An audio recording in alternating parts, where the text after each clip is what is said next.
ఆంధ్రప్రదేశ్‌లో ప్రభుత్వ ఆసుపత్రులకి రోగులెళ్తే మందులు ఇచ్చేవాళ్ళు కరువయ్యారని ఈనాడు ఇవాళ కథనం ప్రొజెక్ట్ చేసుకొచ్చింది. ఈనాడంటే బాబుగారి కోసం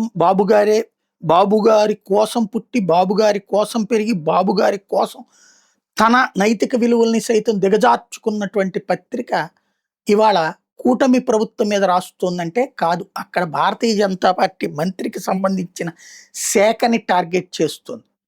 ఇప్పుడు రెవెన్యూ శాఖ ఎంత దరిద్రంగా ఉంది. కానీ దాన్ని పరిష్కరిస్తున్నారని రాస్తుంది.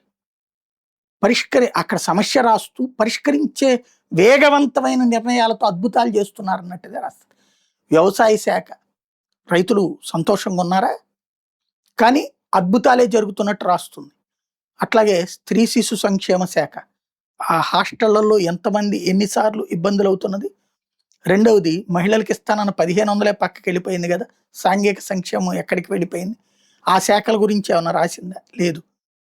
కందుల దుర్గేష్ శాఖ జనసేనకు సంబంధించినట్టు కందుల దుర్గేష్ శాఖ మీద వార్తలు రాస్తుంది.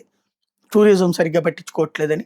అట్లాగే వీళ్ళ మీదన రాస్తుంది. అయితే తెలుగుదేశానికి సంబంధించిన మంత్రుల శాఖల మీద కూడా రాస్తుంది. అక్కడ అధికారుల్ని తప్పుపడుతుంది. ఇక్కడ శాఖే తప్పుడు అన్నది మంత్రులే టార్గెట్ అవుతుంది అనమాట. కాకపోతే మంత్రుల పేరు నేరుగా రాయదంతే. ఆ శాఖే వైఫల్యం అని రాస్తారు. మిగతా చోట్ల అధికారుల వైఫల్యం అని రాస్తారు తెలుగుదేశం మంత్రులు. అయితే కొంచెం అక్కడ సరిగ్గా తెలివైన వాళ్ళు బుర్ర పెట్టి ఆలోచిస్తే అర్థమవుతుంది ఈనాడు స్ట్రాటజీ ఎట్లా ఉంటుంది అన్నటువంటి. కూటమిగా ఉంటూ కూటమిని కాపాడుతూ కూటమిలోని తెలుగుదేశానికి పోటీగా పెరగాలనుకునేటటువంటి శక్తుల్ని జాగ్రత్తగా సప్రెస్ చేసేటటువంటి యాక్టివిటీలో ఉంటుంది. నిజం రాయట్లేదా? ఎస్, నిజమే రాస్తుంది.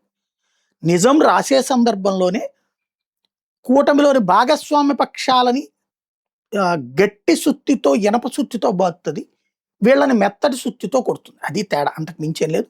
నిజంగా ఆసుపత్రులు అయితే దారుణమైన పరిస్థితుల్లోనే ఆరోగ్యశ్రీలేకే ఒక పక్కన నాశనం అయి ఉన్నాయి, ఇంకో పక్కన ప్రభుత్వ ఆసుపత్రులు నాశనం చేస్తున్నారు. మందులు సక్రమంగా లేవు. దాదాపుగా ఇంపార్టెంట్ మందులు, కాస్ట్లీ మందులు అయితే అస్సలు దొరకట్లేదు.